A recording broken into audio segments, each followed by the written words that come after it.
Fala com ele assim, fala assim: Espírito Santo, eu abro o meu coração. Estou com você agora. Pode falar, Senhor. Eu sou todo seu. Em nome de Jesus. Amém. Glória a Deus. Irmão, o tema da mensagem, ou melhor, o tema da conferência, Joel capítulo 2, 28. Isso é tão incrível que lá em Ezequiel 36, 26, o Senhor já tinha prometido que ia dar um coração novo, um espírito novo. E aí em Joel 2, o Senhor vem e legitima, confirma a promessa de que Ele daria para nós, que Ele derramaria sobre toda a carne o Espírito Santo. Então Ele está falando que Ele derramaria alguém. Fala comigo, o Espírito Santo, Ele não é alguma coisa. Ele não é um arrepio. O Espírito Santo é alguém. Então o Senhor, Ele promete que alguém viria morar com a gente, viria habitar dentro da gente. Lá em Atos capítulo 2, parte dessa profecia se cumpre. Pedro, junto com estão em 120 pessoas ali, reunindo. Jesus já tinha sido assunto aos céus, e eles estão reunidos, orando e buscando. E a Bíblia fala que de repente, irmão, eu creio no de repente de Deus. Eu quero já liberar isso para você, que de repente vai ter uma mudada na sua vida. De repente vai virar chave hoje na sua cabeça. De repente o milagre acontece, de repente a provisão chega. Porque aquele homem estava enfermo há tantos anos e de repente Jesus chega e fala: toma sua maca, levanta e anda. Olha que coisa maravilhosa. Então hoje é dia do de repente de Deus na sua vida. E a Bíblia fala que de repente um som veemente, poderoso, entra naquele lugar e labaredas como de fogo vêm sobre a cabeça dos discípulos e eles são cheios do Espírito Santo. Eu não sei como que o que vem na sua cabeça quando você lê isso, mas quando eu começo a ler isso, irmão, dentro de mim começa a queimar algo tão poderoso. Eu fico imaginando: Senhor, olha que incrível que foi esse dia. Aí alguém vira e fala assim para mim: Rafa, mas isso foi em Pentecostes, isso já acabou, uma vez cheio do Espírito Santo, acabou. Não, porque o enchimento do Espírito, ele é constante. Eu posso ver isso também lá em Atos capítulo 3, a Bíblia fala que quando eles foram cheios do Espírito, 3.000 pessoas recebem a Cristo. Olha só, irmão, já pensou, pastorzão, uma pregação, 3.000 almas vindo para Jesus? Tem algum pregador aqui, irmão? Tem alguém que gosta de pregar a palavra? Eu profetizo essa unção sobre a tua vida, que na sua voz sairá uma voz profética, e ao som da sua voz muitas pessoas se renderão ao Senhor. Famílias inteiras serão arrastadas para o Evangelho. O Espírito Santo vai capturar esses corações. Mas, irmão, Atos capítulo 5 também vai dizer que quando Pedro e João estão subindo no templo e eles pregam para aquele coxo que pede dinheiro, e ele fala: eu não tenho dinheiro, mas o que eu tenho eu te dou, levanta e anda. A Bíblia fala que no final desse contexto, mais 5.000 pessoas se convertem. Então a igreja, ela começa com 8.000 pessoas. Só que lá em Atos, um pouquinho mais para frente, capítulo 8, a Bíblia fala que então o Espírito Santo está arrastando as pessoas, convencendo as pessoas dos seus pecados. E a Bíblia vai falar assim: um número que nem se pode contar. Ou seja, não tem mais como contabilizar o número de pessoas que foram encontradas por Jesus. Então o que eu entendo de Atos capítulo 2? O que eu entendo de Joel capítulo 2, 28? Eu entendo, meu irmão, uma grande colheita do Senhor para a nossa nação, para a nossa geração, para esta igreja. Você faz parte disso. Joel 2, irmão, o Senhor está falando assim: eu vou derramar do meu Espírito. E quando o Espírito vem, eu sempre gosto de falar as 3 dimensões do Espírito. O Espírito Santo dentro, quando você recebe Jesus. O Espírito Santo contigo, para relacionamento, intimidade, comunhão. O amor de Deus, a graça de Jesus e a comunhão do Espírito. A característica do Espírito é a comunhão, é a intimidade. E o Espírito Santo sobre. E vocês receberão o Espírito sobre vós. E serão minhas testemunhas, as 3 dimensões do Espírito. Em mim, comigo e sobre mim. Joel capítulo 2 está falando: aquele que recebe o Espírito, ele passa a ser um pequeno Cristo, e ele vai então inundar todos os lugares com a presença de Deus. Você tem noção que é isso, irmão? É muito pertinente esse tema num tempo como hoje.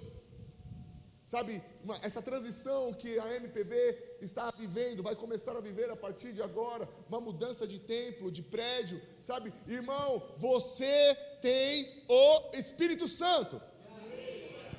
Sabe? E quando a igreja mudar, e não importa o tamanho, aquelas cadeiras têm que estar todas lotadas de pessoas. Porque você tem o dunamis dentro de você. Você tem a explosão do Senhor dentro de você. Entenda? Você recebeu o Espírito Santo. Agora, irmão, nós recebemos o Espírito Santo, a promessa de Joel 2. Lá acontece em Atos capítulo 2. E nós estamos aqui como dando sequência no trabalho incrível que o Espírito Santo está fazendo desde quando ele veio na terra. Você faz parte do projeto de Deus. Você congrega numa igreja, na casa do Senhor, onde é pregada a palavra da verdade. Quantos testemunhos nós temos aqui? Se eu perguntar, alguém tem um testemunho para contar? Certamente todo mundo levantará a mão.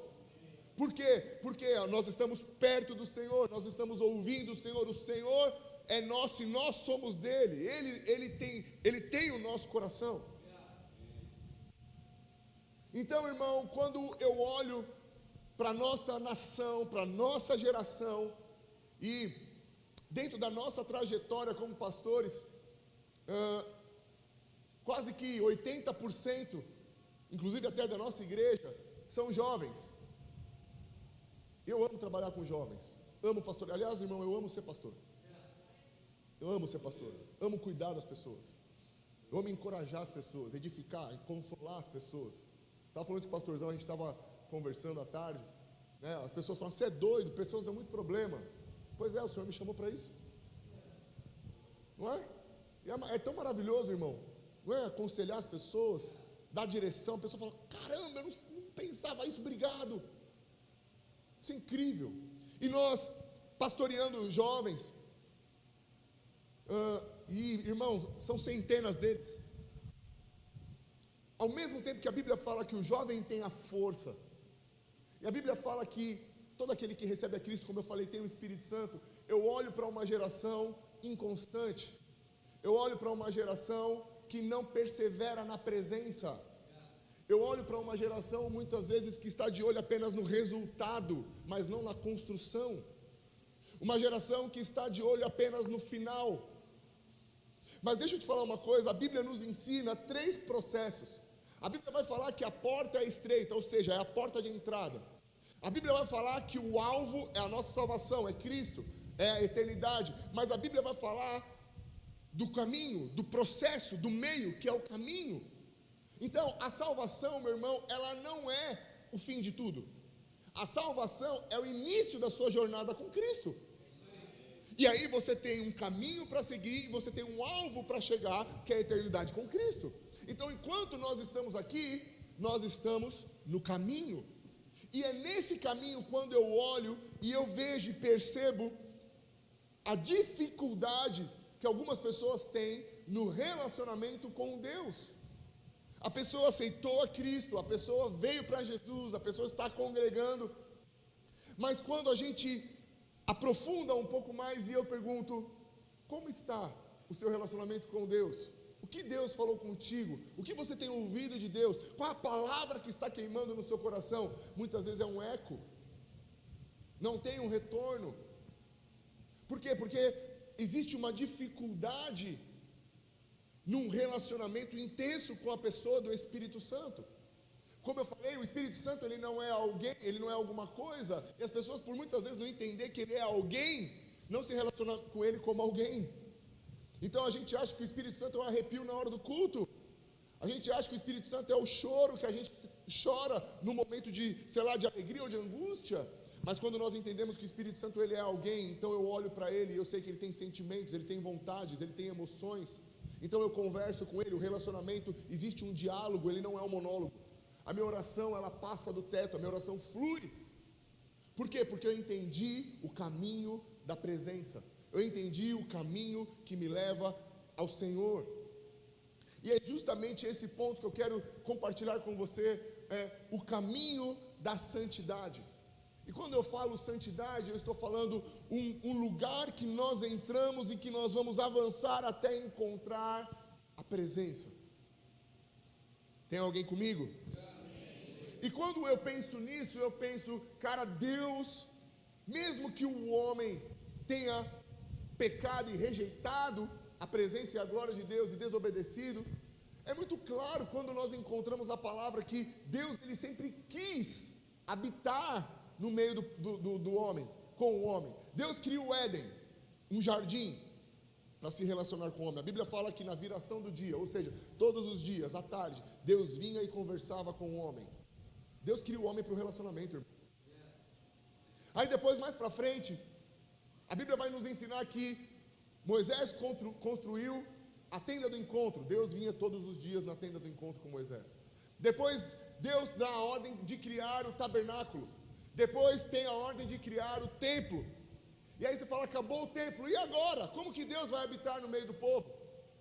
Deus envia o Emanuel, Deus conosco.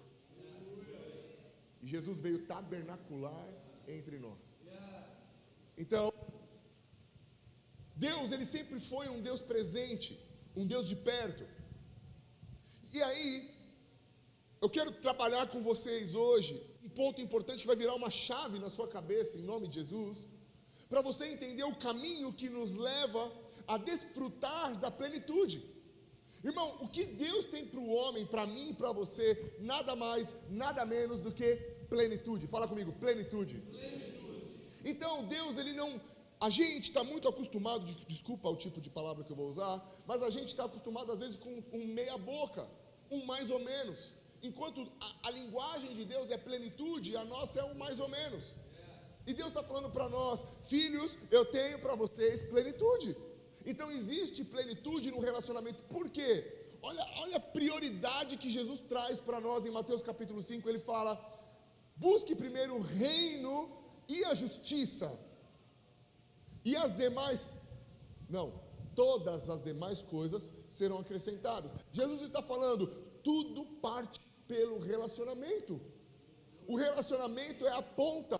Se você se relacionar comigo em primeiro lugar, em plenitude, todas as coisas, irmão, é todas, não é alguma, é todas. Jesus ainda complementa e fala, o que vocês pedirem em meu nome, receberão. Jesus, ele vai dizer, peça, bate, peça, busca e bate, e a porta se abrirá. Então Jesus está falando, o ponto de partida é o nosso face a face. Mateus 6,6, entra no seu quarto, fecha a tua porta, e o Pai que te vê em secreto, te recompensará. Você entende que a recompensa, ela vem depois de você ficar face a face? Você consegue entender, irmão? Agora, ao ponto que a nossa geração está buscando os pés do Senhor, o Senhor está falando, mas eu quero te dar as minhas mãos primeiro. Eu quero te dar as minhas mãos. Enquanto a nossa geração está preocupada em produzir, em resultado, o Senhor está falando assim, Marta, Marta, por que você se preocupa com tantas coisas? Maria, porém, escolheu a boa parte. Trabalhar e servir é importante, é óbvio que é, mas aonde parte tudo? Relacionamento. O Senhor ama quando você se retira e fica com Ele. O Espírito Santo, ele tem prazer na sua vida, ele tem prazer na sua presença, irmão. O problema é que, não tendo essa ótica, não tendo essa revelação, nós entramos para orar e muitas vezes a nossa oração não passa do teto. Quem já teve essa sensação? Não parece um negócio frio? Não parece que não flui? Não parece que você entra lá e você fala, e você fala, meu Deus do céu, o que está acontecendo? Mas peraí, lá no culto eu senti algo e agora eu não estou sentindo. E aí a gente começa a se tornar sensitivo. A gente começa a ser reativo. Então, porque eu senti algo, Deus está aqui. Então, se eu entro no meu quarto e começo a orar, não estou sentindo a atmosfera do culto, então eu acho que está alguma coisa errada. E logo nós abandonamos. Aí fala assim, eu acho que hoje Deus está dormindo um pouco, Deus não quer conversar comigo. E não é isso. É óbvio que não é isso. Mas existe um caminho, existe um discernimento que nós precisamos ativar para que a gente possa desfrutar dessa plenitude. Por quê? Jesus fala assim, o Salmo 24 vai falar assim, quem subirá ao monte do Senhor? É uma pergunta. quem subirá? E o próprio responde falando o quê? Os de mão limpa e coração puro. Então, peraí, você não vai subir no monte do Senhor de qualquer forma. Você entende? Mas a gente um dia fez uma oração de aceitar Jesus, e aí a gente acha que é só isso. Mas agora o Senhor falou, beleza, você já aceitou Jesus. Beleza, você já entendeu, seu nome já está escrito no livro da vida. O Espírito Santo já está selado no seu coração, eu vou voltar para te explicar, mas espera aí. Essa é a porta de entrada, agora tem um caminho para você percorrer. E nesse caminho, você vai precisar do meu respaldo. Nesse caminho, você vai precisar que eu te acrescente coisas. Nesse caminho, você vai precisar de escape, você vai precisar de sabedoria, e eu vou te dar essa sabedoria, porém, você precisa aprender a se relacionar comigo. Porém, você precisa ouvir a minha voz. Irmãos, isso é uma estatística. 90% das nossas decisões não são pautadas em consultar o Senhor. Nós tomamos decisões na emoção. Nós tomamos decisões porque nós achamos que é bom para nós. Só que a minha vista e a sua é um palmo na frente. A linguagem do Senhor é eterna, não é temporal. Porque Deus ele é eterno. Deus ele é o Deus do passado, do presente e do porvir. Deus não trabalha, um dia é como mil, mil é como um. Só que nós enxergamos o próximo palmo do nosso nariz. Se nós achamos que está tudo bem, então a gente vai lá e faz o que acha que está tudo bem. E não consulta a Deus. E não busca a Deus, que Ele já viu os nossos dias. Todos os nossos dias estão escritos no livro, está escrito nos Salmos. Então a gente vai tomando decisões e a gente vai colhendo circunstâncias que nós não consultamos a Deus, porque nós não nos relacionamos com Deus da maneira como Ele espera. E aí o que vai acontecendo comigo, com você ao longo da nossa caminhada cristã? Vamos nos decepcionando, vamos nos frustrando, vamos apagando o espírito. Tessalonicenses 5,19, Paulo vai dizer, não apaguem o espírito. E esse apagar é extinguir, significa fogo. Não apaga o fogo do espírito. Agora, por que nós apagamos? É como se nós estivéssemos dando uma linguagem aí, dando um tiro no pé, porque nós vamos apagando o Espírito Santo dentro de nós. Alguém está comigo? Faz sentido para você? Agora, o que eu quero chamar a sua atenção, que o Espírito Santo hoje quer alinhar o seu coração com o dele? 2023 está chegando. Estamos às portas de 2023. Eu tenho certeza que você não quer errar da mesma maneira que você errou em 22. Eu tenho certeza que você quer colher novos frutos. Eu tenho certeza que você quer viver algo melhor na sua vida pessoal, na sua família, na tua empresa, na tua igreja, no teu ministério, no teu casamento, no teu namoro, em todas as áreas da sua vida. Eu tenho certeza que você já está planejando algo. E posso falar para você, liga na terra e será ligado no céu, ponto. Agora, se você está sonhando com isso, o Senhor provavelmente colocou esse anseio no seu coração. O Senhor está fazendo você projetar o próximo ano. Glória a Deus.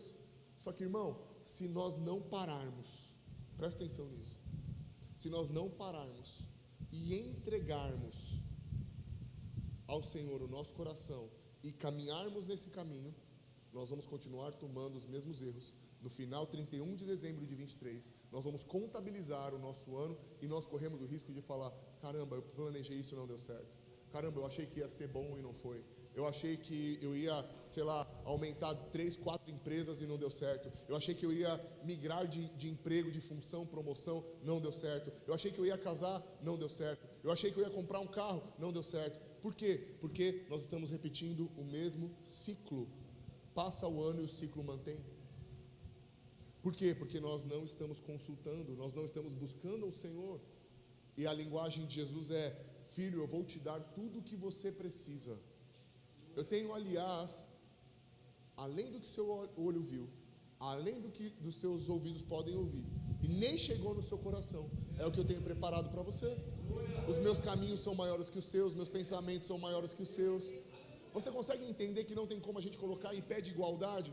As coisas do Senhor para nós é sempre muito maior. E Ele está falando assim, filhinho, está aqui.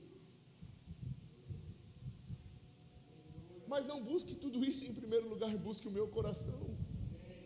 Busque a minha vontade. Porque a minha vontade, pega essa, ela é boa, agradável e perfeita. A nossa vontade parece boa, parece agradável e ela não é perfeita. Mas a vontade de Deus é perfeita, é plenitude. Agora, quando você está conectado diariamente, não dependendo apenas do culto dominical para ouvir Deus, mas quando você leva Jesus para sua casa e você levanta um altar no seu coração e oferece um culto pessoal, particular para Ele, diariamente, irmão, os planos do Senhor vão começar a cair no seu coração. Os caminhos que estavam tortos, eles começam a se endireitar. A dúvida, eu não sei, eu estou perdido, começa a vir discernimento, começa a vir convicção, porque a convicção é a certeza. Como você sabe que você é salvo? Eu sei que eu sou salvo. Por quê? Porque eu sei que eu sou. Porque a Bíblia fala que o Espírito testifica que eu sou, pronto. É a mesma coisa. Como você sabe que você vai dar esse próximo passo? Você não está vendo nada, mas eu tenho convicção. Mas como você tem convicção? Eu sei porque eu tenho, ponto. Porque é o Espírito Santo que vai testemunhar no nosso interior. Agora, você está entendendo que o ponto de partida é o relacionamento. Romanos vai dizer, Paulo vai dizer em Romanos que os filhos são guiados pelo Espírito. Esse filhos no grego que ele usa é o huios, significa um filho maduro. Rafa, mas Deus não fala comigo. Fala, irmão, é que talvez você não está conseguindo ouvir. Deus fala, irmão, só que talvez está faltando um pouco de intimidade. Porque como que você reconhece a voz de alguém? Pela intimidade que você tem com ela. Sim ou não? Pastor Marco é o pastor dessa casa. Você pode ficar sem falar com ele 10 anos. 10 anos. Mas se um dia num rádio, numa televisão, em algum lugar você ouvir a voz dele e falar, opa, conheço, meu pastor, tenho certeza. Põe aí que é meu pastor, quando sai lá, é ele. Por quê? Porque você tem intimidade, você tem relacionamento, você ouve a voz do pastor. Agora, como que você vai ouvir a voz de alguém que você ainda não conhece? Mas tem uma solução para nós. Tem a boa notícia. Você quer a boa notícia, irmão? Então tá. O tabernáculo, ele nos ensina, uma das maneiras de Deus habitar no meio do povo foi o tabernáculo. Quem sabe o que é o tabernáculo? O que é o tabernáculo? Tabernáculo é uma estrutura que Deus compartilhou com o coração de Moisés, para Moisés armar no meio da congregação, ou seja, dos filhos de Israel, de maneira que o tabernáculo ficava no centro e cada 3 tribos ficava ao redor do tabernáculo. O tabernáculo no meio do povo era Deus querendo ter comunhão com o povo. Era Deus trabalhando em parceria com o povo. Deus não tira o povo do Egito e manda no deserto e fala assim, vira aí. Deus não faz isso, e Deus não fez isso com você quando Ele te chamou, irmão. Deus é um pai responsável. Ele nunca abandona um filho. Deus é um pai responsável, Ele nunca abandona um filho. Pega a visão. Deus chama o povo para o deserto, tira do Egito, começa a caminhar com eles, porque eles estavam indo em direção à terra prometida. Irmão, presta atenção, Egito, deserto e terra prometida, são 3 processos que nós vamos passar. O Senhor nos tirou das mãos do diabo, estamos vivendo um processo para herdar a terra prometida. E o Senhor está fazendo isso com eles, e Deus no meio do caminho fala assim, agora eu quero me revelar aos filhos de Israel. Moisés, tome cuidado para você fazer exatamente o modelo que eu vou te mostrar. Ou seja, quando Deus traz o tabernáculo para Moisés, isso já acontece na eternidade. Já tem um tabernáculo na eternidade. E aí Deus traz para o coração de Moisés, e Moisés junto com a equipe dele confecciona esse tabernáculo. O que tinha esse tabernáculo? Esse tabernáculo ele era dividido em 3 partes. Aleluia, Jesus. O Senhor quer fazer algo muito poderoso na sua vida, irmão. O Senhor está trazendo um direcionamento tão fresco para o seu coração. E o Senhor, o tabernáculo então, ele tinha 3 partes. Ele tinha o átrio, e nesse átrio era a parte externa do tabernáculo, e nesse átrio ele tinha um altar de sacrifício, ou altar do holocausto, onde os filhos de Israel iam levar os seus animais para serem sacrificados, para serem perdoados. Por que o sangue de um animal, irmão? Porque é uma vida por uma vida.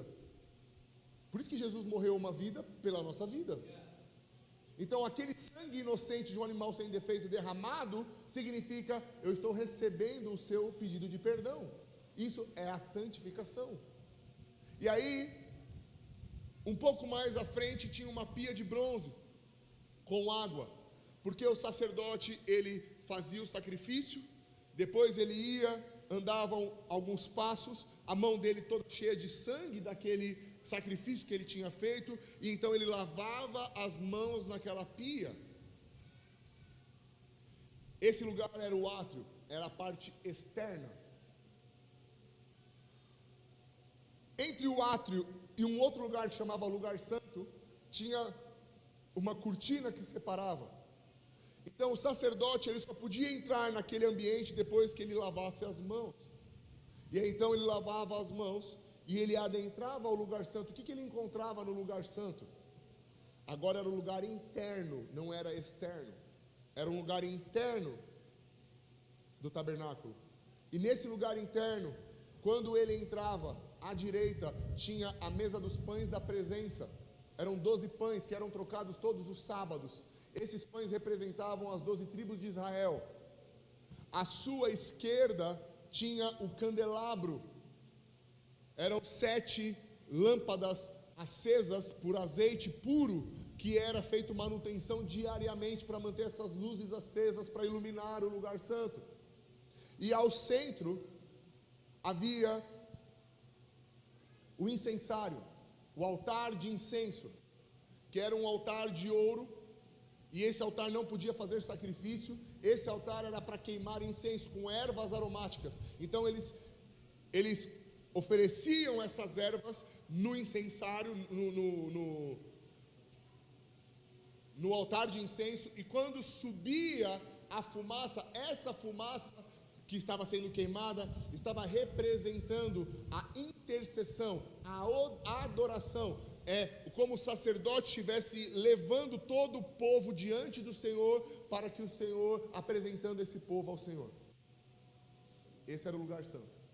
E havia uma cortina de 18 metros de altura e 12 centímetros de espessura. Nela ela era roxa, vermelha, e tinha desenhos de querubins. E dentro desse lugar agora, desse próximo lugar que separava, era o Santo dos Santos. É um lugar mais interno, menor que o lugar santo. Santo dos Santos. E no Santo dos Santos, irmão, tinha a Arca da Aliança. A Arca da Aliança. A Arca da Aliança, ela é a representação máxima da presença de Deus. Deus manda construir uma arca, é uma caixa de madeira, de acácia, uma madeira da época, manda revestir de ouro por dentro e por fora, e Deus manda colocar dentro dessa arca as tábuas da lei escritas, dadas a Moisés lá no Monte Sinai. Ele manda dar a vara de Arão que floresceu, o cajado de Arão, e um pote com o maná. O maná era o alimento que caía do céu todos os dias. E em cima dessa caixa havia uma tampa chamada de propiciatório. E nessa tampa havia 2 querubins, um virado de frente com o outro, com as asas erguidas. E Deus falava assim: eu vou manifestar a minha glória nesse lugar. Agora, o que eu quero dizer isso com você? Eu quero dizer para você que, olha aqui para mim, no átrio, todo mundo podia entrar. O ofertante que estava levando a sua oferta, os sacerdotes que estavam ali sacrificando. No lugar santo já não podia entrar todo mundo, era só o sacerdote. Ele entrava diariamente para manter as lâmpadas acesas e também para oferecer dia e tarde adoração ao Senhor através do incenso. E uma vez por ano, um sumo sacerdote, era o chefe do sacerdote, tinha que entrar no Santo dos Santos para fazer expiação do pecado do povo. Você percebe que no átrio era todo mundo, no lugar santo era para alguns, e no Santo dos Santos era para um. O que o Senhor está me dizendo aqui? Ele está dizendo que existe um caminho para chegar na presença dele. A glória de Deus não estava no átrio, a glória de Deus não estava no lugar santo, mas a glória de Deus estava no Santo dos Santos. Então o Senhor está falando assim, que existe um caminho para chegar no Santo dos Santos. E para você percorrer esse caminho, você vai ter que entrar pelo caminho, a verdade e a vida. Você vai ter que entrar por esse caminho para desfrutar da plenitude. A plenitude não está no átrio, a plenitude está no Santo dos Santos. Está conseguindo entender? Vai ficar melhor daqui a pouco. Qual é a revelação disso para nós? Simples. 1 Coríntios 3,16. Vocês não sabem que são santuário de Deus e que o Espírito de Deus habita em vocês? Opa! É uma pergunta que Paulo está fazendo. Vocês não sabem que vocês são o santuário de Deus e que o Espírito habita em vocês? Então, se eu sou e você é um santuário do Senhor, e o modelo de santuário é o tabernáculo, e o Espírito de Deus habita em mim e habita em você, então o Senhor está nos ensinando que dentro de mim existe um átrio, existe um lugar santo e existe um Santo dos Santos. O Senhor está falando que o Espírito Santo não está no átrio, ele não está no lugar santo, mas ele está no Santo dos Santos. Porque a glória de Deus habitava onde? No Santo dos Santos. Agora, Rafa, eu não consigo desfrutar dessa plenitude, a minha oração não passa do teto. Sabe por quê, irmão? Porque às vezes a gente não está conseguindo passar nem pelo átrio. E eu vou te explicar isso melhor. No átrio é representado pela nossa carne. E no átrio eu recebo a justificação. Eu sou justificado por Jesus na cruz. O sangue de Jesus me justifica de toda a culpa do pecado. Eu preciso entender isso. Jesus, ele troca os papéis, ele me justifica, ele te justifica. De condenado, ele traz por absolvido. Nós somos absolvidos da morte, da condenação, e ele nos justifica. Agora ele nos faz livres da morte eterna. Agora na nossa alma é representado pelo lugar santo. E na minha alma eu sou o quê? Regenerado. É na minha alma que acontece o fruto do Espírito. É na minha alma que eu paro de ter vontades. É na minha alma, é onde é o meu psique, as minhas emoções, o centro das minhas emoções, das minhas vontades, do meu intelecto. Ela recebe uma purificação e eu começo a dar frutos. Então eu mentia, eu não minto mais. Eu adulterava, então eu não adultero mais. Eu fazia coisa errada, agora eu não faço mais. Porque eu vou produzindo fruto do Espírito. Eu falava palavrão, agora eu já não falo mais. Porque o Espírito Santo, ele vai regenerando. Sabe o que é regenerar? Tornar da forma original. Ou seja, o Espírito Santo, ele vai trabalhando em mim e você até que nós fiquemos a imagem do varão perfeito que é Jesus Cristo. A imagem do Filho do homem, a imagem do Filho de Deus. Então no lugar santo representa a nossa alma, e na nossa alma nós somos regenerados. Mas existe um terceiro lugar, que é o Santo dos Santos. É onde habita o meu e o seu Espírito, o ruá de Deus, é o sopro de Deus no homem. É nesse lugar, e é nesse lugar que nós recebemos o batismo, é nesse lugar que nós somos santificados, é nesse lugar que nós somos vivificados. Irmão, o descrente, o ímpio, ele também tem o espírito humano dentro dele. E quando ele recebe a palavra da verdade, quando a mensagem do Evangelho ela é pregada e ele crê em Jesus Cristo, crê com o seu coração e confessa com a sua boca, a Bíblia fala que o Espírito Santo vem e vem habitar dentro dele. Então, o espírito do homem que estava morto e destituído da presença, agora ele é vivificado. E ele passa a ter vida. Você consegue entender aonde o Senhor permeia em todos os lugares dentro do nosso ser? O Senhor nos convence do pecado no átrio. O Senhor, ele trata o nosso coração, gera fome e anseio no lugar santo. e nós buscamos ao Senhor, o salmista vai dizer, como a corça anseia por água, a minha alma tem sede de ti. Então, é no lugar santo que nós ansiamos pelo Senhor. E é no Santo dos Santos, onde o Espírito Santo opera, aonde ele derrama poder em nós. Paulo vai dizer na sua carta, também aos Coríntios, ele vai trazer 3 tipos de pessoas, 3 tipos de mente, 3 tipos de homem. O homem natural, o homem carnal e o homem espiritual. O homem natural é aquele que não tem o Espírito Santo ainda. O homem espiritual é aquele que discerne bem todas as coisas, ele já recebeu o Espírito Santo. E Paulo faz uma relação, falando que nós, o homem, tem o Espírito humano, e o Pai tem o Espírito Santo. Então, o Espírito Santo conhece o coração do Pai, assim como o Espírito nosso conhece o nosso interior. E Paulo vai dizer então que o homem espiritual é o homem que discerne bem todas as coisas e tem a mente de Cristo. Mas Paulo fala de um terceiro homem, que é o homem carnal. O que é o homem carnal? É o homem que recebeu o Espírito Santo, mas ele não desenvolveu o seu espírito.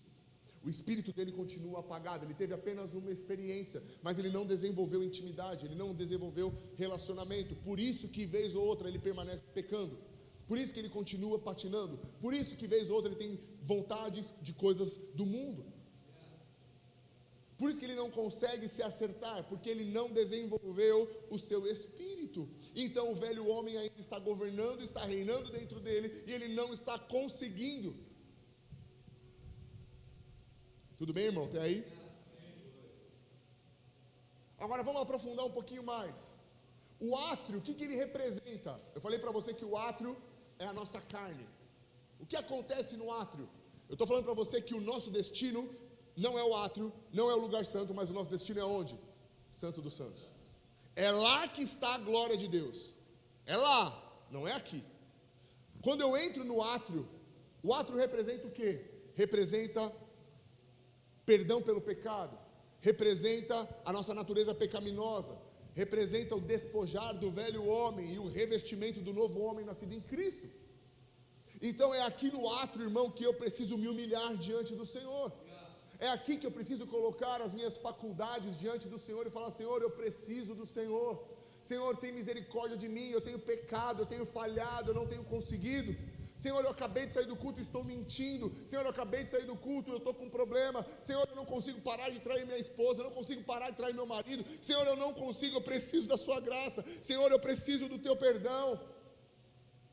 É aquele que se apressa em se arrepender, é aquele que se apressa em se humilhar diante do Senhor. Bem-aventurados os pobres de espírito, porque deles serão o reino de Deus. Esses pobres de espírito não é de situação monetária, mas é aquele que se humilha diante do Senhor.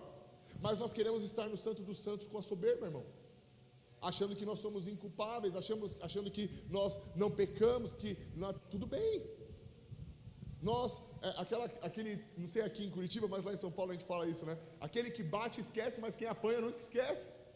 Então nós pecamos hoje e esquecemos, está tudo bem, mas espera aí, diante do Senhor existe lá. Filhinho, você precisa se consertar. Deus nunca, irmão, nunca, Deus nunca vai falar: você pecou e tal. Não, porque o nosso pecado não anula o poder da cruz. Não existe medida para o amor de Deus. Você vê que Paulo fala para Efésios? Profundidade, largura e tal, ele começa a trazer um monte de medida.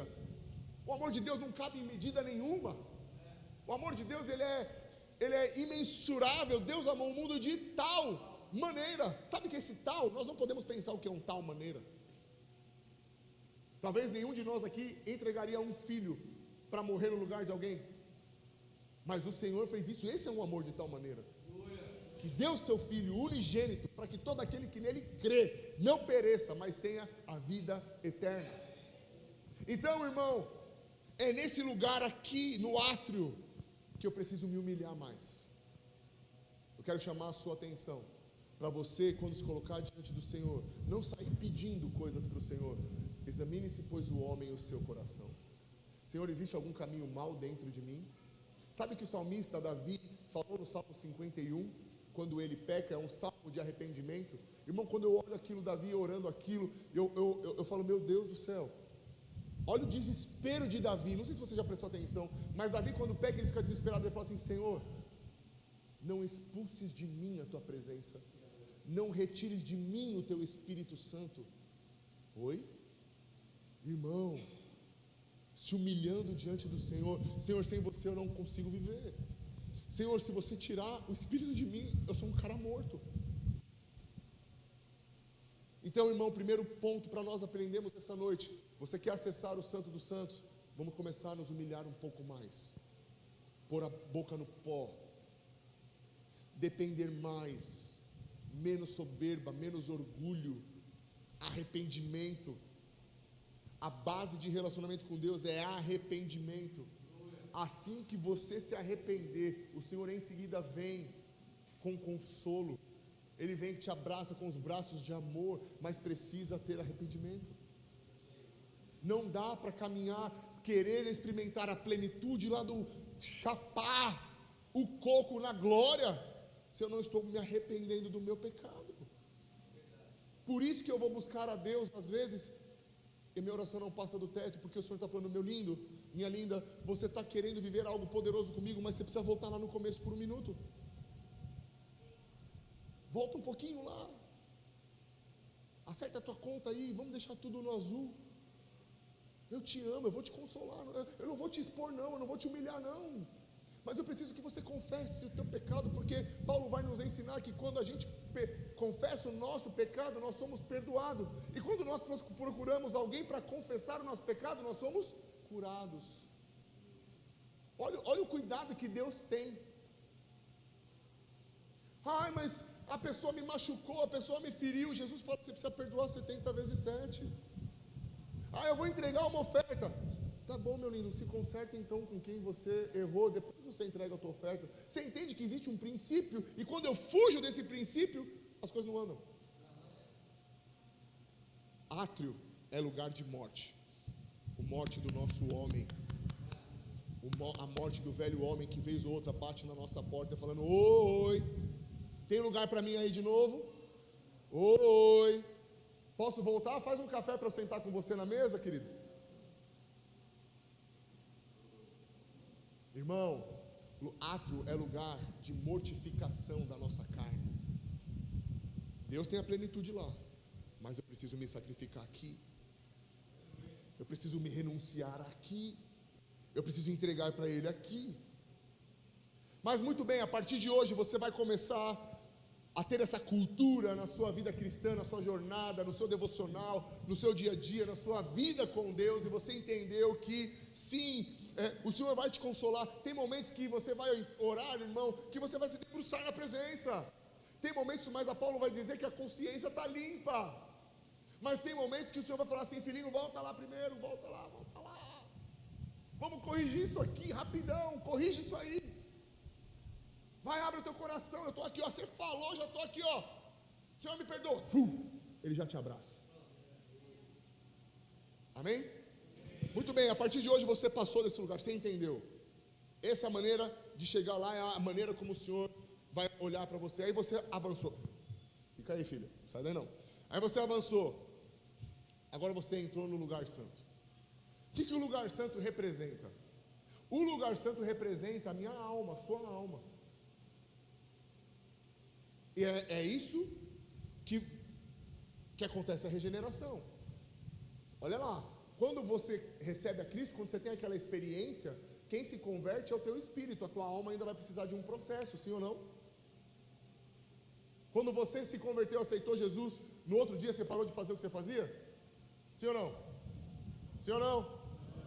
Por quê? Porque precisou, pouco a pouco, o Espírito Santo vai te convencendo e você vai sendo transformado de glória em glória. Essa glória que Paulo usa lá em Coríntios é a doxa.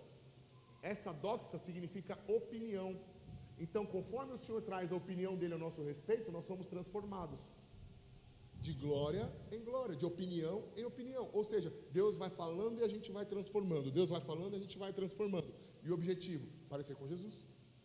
Então, no lugar santo é o lugar das minhas vontades, das minhas emoções, aonde acontece a regeneração, como eu falei.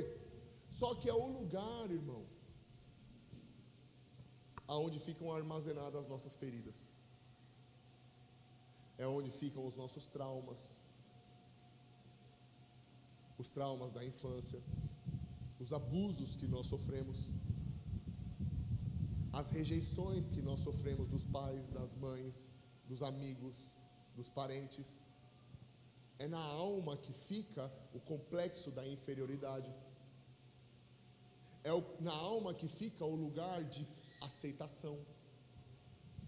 É na alma que fica o lugar onde em algum momento você desenvolveu uma autonegação.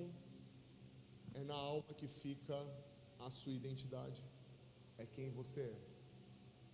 E aí às vezes é nesse lugar, sem uma identidade firmada em Cristo, com o meu corpo todo machucado da minha história de vida, e eu não estou conseguindo alcançar o Santo dos Santos, porque o Senhor está falando: filhinho, eu tenho a plenitude para você, mas deixa eu curar as tuas feridas, deixa eu tratar as tuas feridas.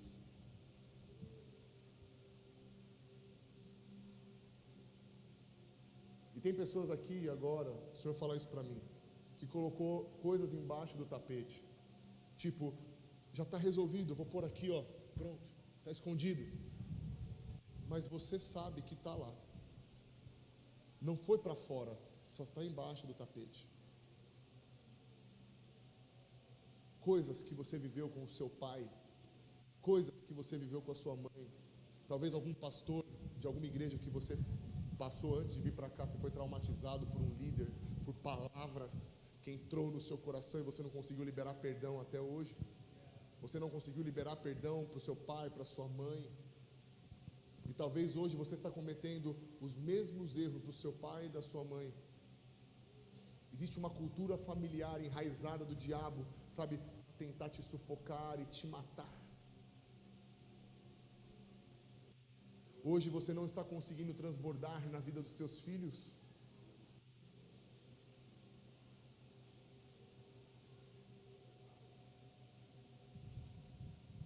Esse lugar, irmão, ele faz parte da passagem para chegar lá. E Jesus olha para esse lugar, não de qualquer jeito, mas Jesus olha para esse lugar. A mulher samaritana, João capítulo 4, quando ela vai pegar água no poço, aquele dia Jesus estava prontinho para conversar com ela.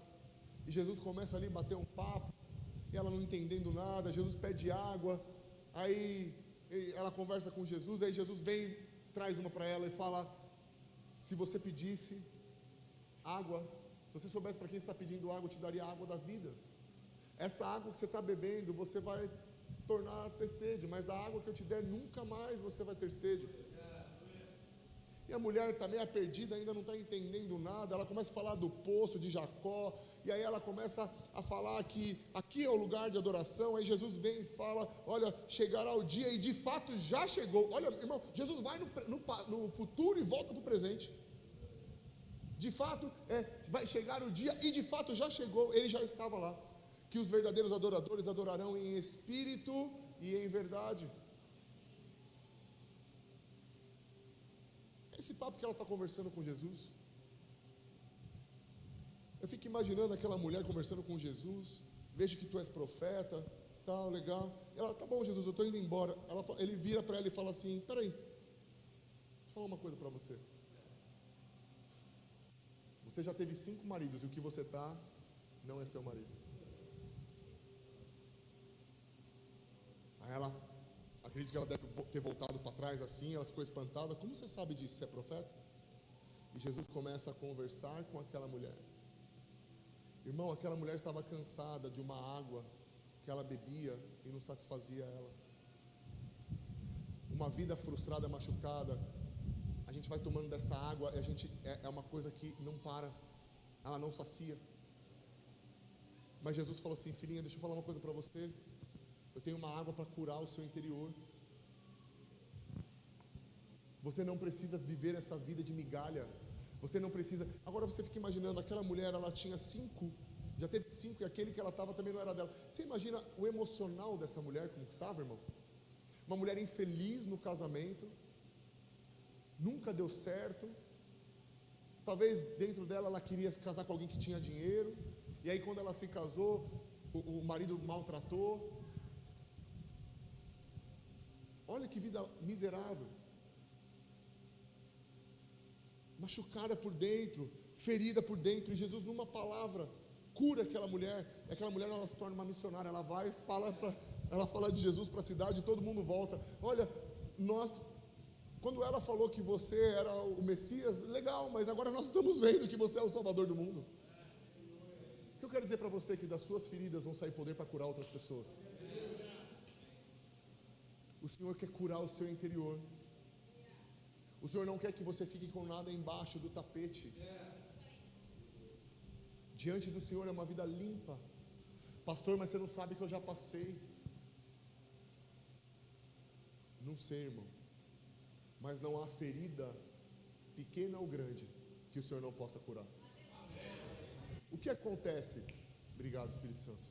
O que acontece? Satanás usa verdurgos, que são espíritos atormentadores, e eles vão aprisionar a gente nesse lugar.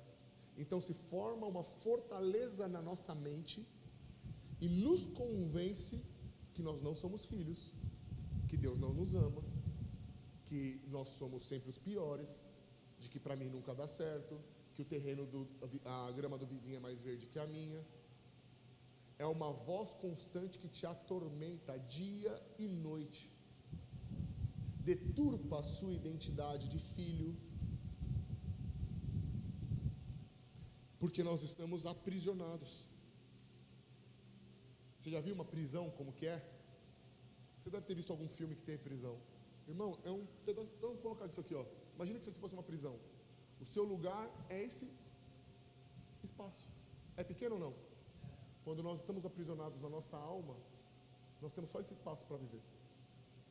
Então, a verdade da palavra está aqui. A verdade que eu sou filho está aqui.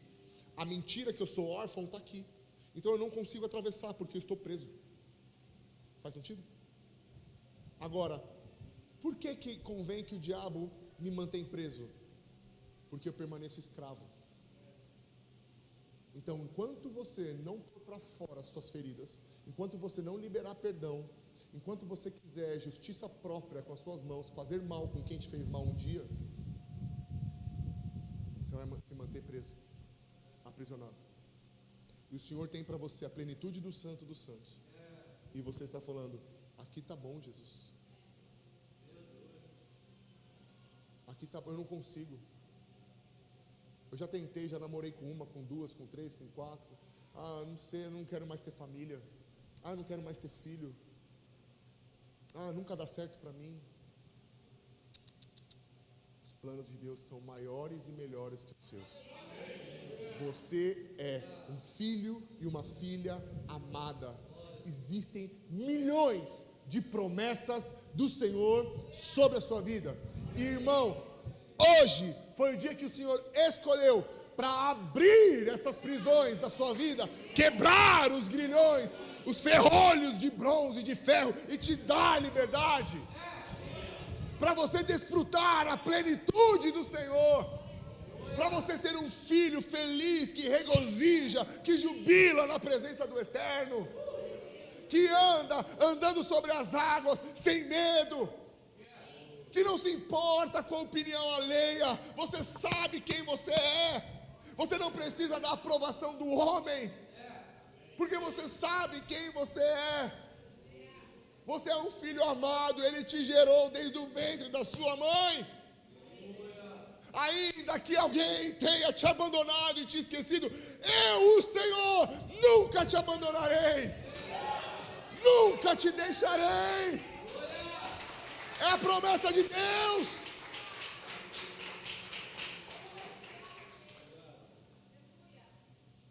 E aí nós estamos presos com essas mentiras. E o Senhor está falando, não. Lembra do gadareno, que ele estava endemoniado, óbvio, tomado por completo, mas o que? Ele estava preso em correias. A vida dele não andava, ele já era alguém excluído da família, alguém que dá trabalho. Sabe aquela pessoa que só dá trabalho? E Jesus encontra ele, irmão. E aquele homem fica são, curado. sarado.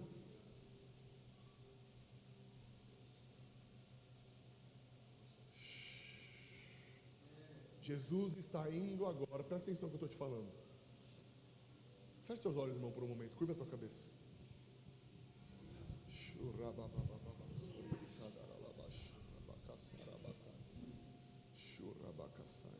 Jesus está indo agora em direção a cada cativeiro que você está preso. A chave que você jogou fora, Jesus está falando, eu sou a chave de Davi. A porta que eu abro, ninguém fecha. A porta que eu fecho, ninguém abre. Começa a ouvir os passos fortes de Jesus indo em sua direção. Onde está a morte, a tua vitória? Onde está o inferno, o seu aguilhão? Vencida foi a morte pela vida, o nosso Redentor vive e está indo de encontro com cada filho. Cada filho. As correntes se quebrarão, as correntes se quebrarão, as portas se abrirão. Qual é a tua dor? Qual é a tua dor? Qual é o seu trauma? Qual é o seu trauma, irmão?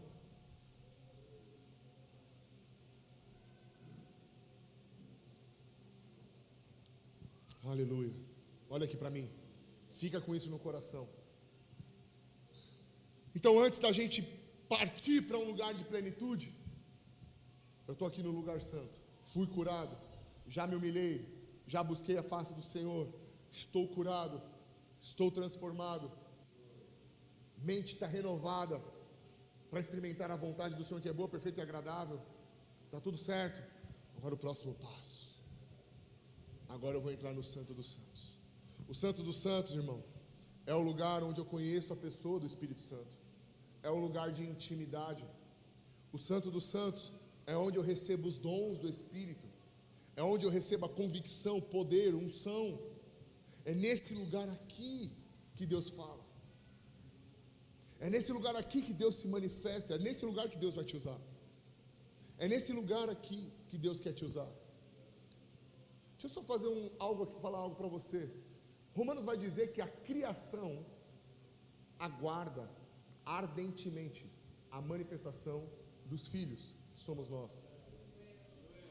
A pergunta é: nós, os filhos, desejamos nos manifestar ardentemente? Porque se alguém lá fora quer que eu me manifeste, se eu não quiser me manifestar, irmão, a conta não vai bater. O que eu estou falando para você? Que esse lugar aqui do Santo dos Santos é onde o Senhor pessoalmente vai revelar o coração dele para você, vai revelar os segredos do coração dele para você. É nesse lugar aqui que o Senhor vai tomar você, ele vai te usar. É nesse lugar que ele vai fluir em você, os teus dons vão fluir. Sabia que você tem um dom? Ninguém aqui nessa igreja não tem nenhum dom. Todo mundo aqui tem pelo menos um dom. Se eu te perguntar, você sabe qual dom que você tem? Você vai falar para mim, talvez, Rafa, ainda não. Eu vou falar para você, pois é, o Espírito Santo quer tornar isso conhecido dentro de você, porque ele quer te usar. Ele quer te usar na congregação, ele quer te usar lá fora. Só que você precisa entender como funciona isso dentro de você. Precisa acontecer uma ativação profética. Você precisa começar a fluir nos dons. Você precisa começar a fluir no Espírito. Você precisa chegar perto de alguém, começar a ser mais ousado. Chegar perto de alguém e falar assim: oi, tudo bem? Olha, eu não te conheço e eu queria falar para você, o Senhor está me mostrando, não sei se você acredita, mas eu tenho uma palavra de Deus para você. Olha, o Senhor está mostrando que Ele está curando as tuas feridas hoje, aconteceu isso com você. Como você sabe disso? Por que Jesus faz isso? Para demonstrar amor. Jesus não fez isso com a mulher samaritana? Vocês vão fazer as obras que eu fiz e... Então, se era possível para Jesus, é possível para nós. Comece a entender que é nesse lugar aqui que Jesus vai começar a te usar. Ele vai começar a abrir os teus ouvidos para você ouvir mais a voz dele. Quem quer ser usado por Deus? Então é nesse lugar, irmão, que nós devemos habitar. Deus não está, a presença de Deus não está no átrio. A presença de Deus não estava no lugar santo, mas a presença de Deus estava no Santo dos Santos. existe um caminho de santidade. Eu entro por um caminho, mas o meu destino é o Santo dos Santos. O meu lugar é aqui onde a glória de Deus está fluindo. É nesse lugar. E Deus fala: e eu me encontrarei contigo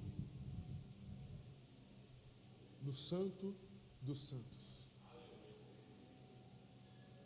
Sabe qual é a pregação?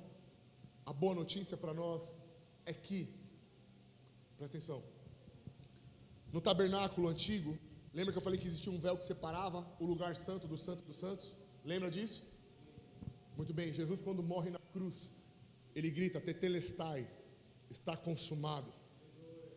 A Bíblia fala que isso era por volta das 3 da tarde, o horário do sacrifício, que os sacerdotes sacrificavam. A Bíblia fala que nesse exato momento o véu do templo se rasga. Irmão, o véu se rasga. Por quê? Jesus agora ele fala: eu sou o caminho, a verdade e a vida. Ninguém vem ao Pai a não ser por mim. Existe um caminho que me leva a Deus. Existe um caminho de santidade que me leva a Deus. Eu sou o caminho, a verdade e a vida. Irmão, agora presta atenção. O véu se rasgou. Jesus é o novo e vivo caminho, Hebreus vai dizer. Vamos pensar que lá no átrio não era oferecido o sacrifício? Jesus é o sacrifício perfeito. Lá dentro do átrio, na pia de bronze que eles lavavam as mãos, quando eles lavavam as mãos cheias de sangue, aquela água era para trazer purificação. O Espírito Santo já nos purificou. A palavra de Deus nos purificou. O sangue, imagina as mãos cheias de sangue, a água limpa. Quando eles colocavam as mãos nas águas, as águas ficavam o quê? Vermelhas. E aquela água refletia o rosto do sacerdote. Sabe o que é isso? O sangue de Jesus está me cobrindo agora. Aí você entra no lugar santo. Irmão, o lugar santo, o que eu falei para você, é o lugar de cura. Os pães da presença.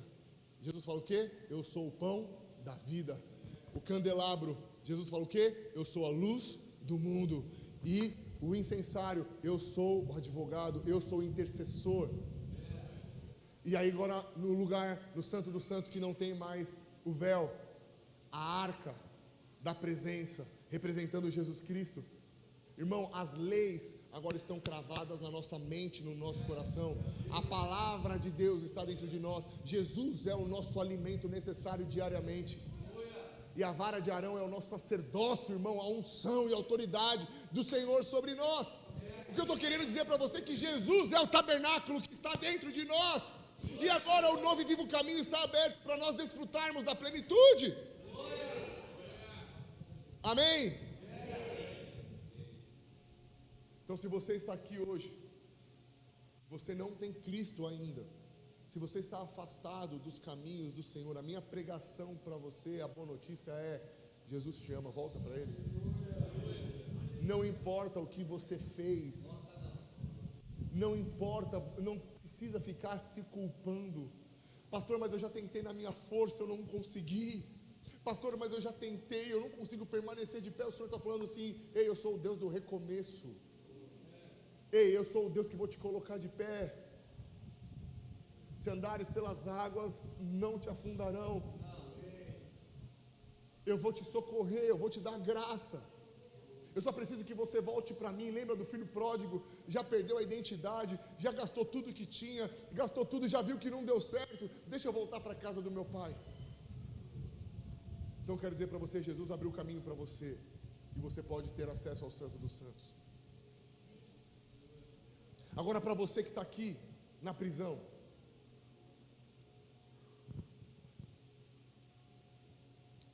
você ainda se sente condenado e se sente culpado por coisas que você fez lá atrás. De repente você abusou de alguém, de repente você fez algo de errado que não era para fazer, e você ainda hoje com Jesus, você fica se culpando. É uma farpa na sua cabeça, que ela fica dia após dia, te atormentando, te atormentando. Eu vou falando e você vai identificando esses sintomas na sua vida. Você talvez ainda não se sente perdoado.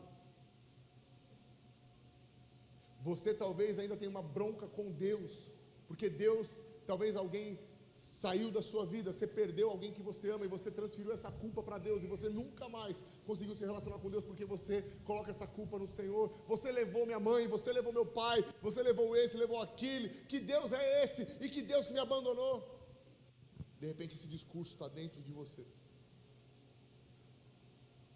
Você sente medo e insegurança de hoje.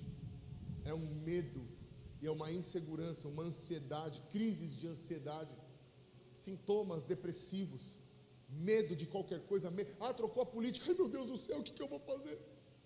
Trocou o diretor da empresa, ai meu Deus do céu, agora eu vou perder o emprego. Inseguro, e por você ser uma pessoa totalmente inseguro, de repente você é um homem, uma mulher extremamente ciumenta, e isso está fazendo mal para o teu casamento. Você pode estar se sentindo rejeitado, sempre se sentiu rejeitado, desde a sua infância, e fica fazendo coisas para se aparecer, para se aceitar, se sente inferior, tudo dos outros é melhor, o seu discurso sempre seu é ruim, é pequeno, não dá, não vai dar certo, é sempre comendo migalha, é sempre o menos.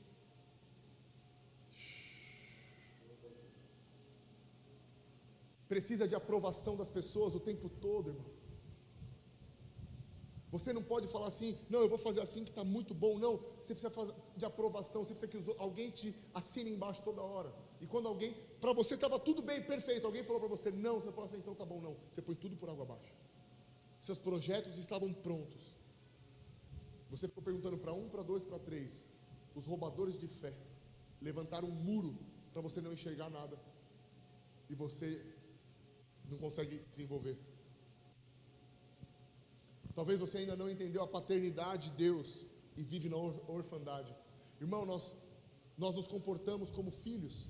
Viemos ao culto semanalmente, devolvemos o nosso dízimo. A nossa linguagem é uma linguagem de crente. Nós vestimos roupa de crente, mas a nossa mente ainda é uma mente de órfão. Eu ainda sou dominado pelo espírito de orfandade, de escravidão.